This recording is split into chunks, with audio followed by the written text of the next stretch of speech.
حضرت عبداللہ بن عباس رضی اللہ تعالیٰ عنہما سے روایت ہے کہ میں نے رسول اللہ صلی اللہ علیہ وآلہ وسلم سے سنا، آپ فرماتے تھے کہ وہ شخص مومن نہیں ہے کہ جو خود شکم سیر ہو کر کھائے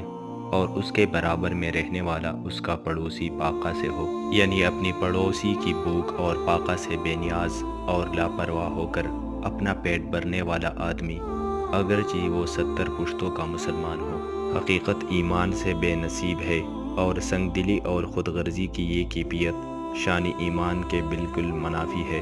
ہم مسلمانوں کو اپنے پڑوسیوں کے ساتھ اور عام بندگان خدا کے ساتھ جو معاملہ اور برتاؤ ہے اس کو سامنے رکھ کر رسول اللہ صلی اللہ علیہ وآلہ وسلم کے ان ارشادات کی روشنی میں ذرا ہم اپنی ایمانوں کا جائزہ لیں اور دیکھیں کہ آپ کی ان احادیث کی روح سے ہمارا مقام کیا ہے اور ہم کہاں ہے۔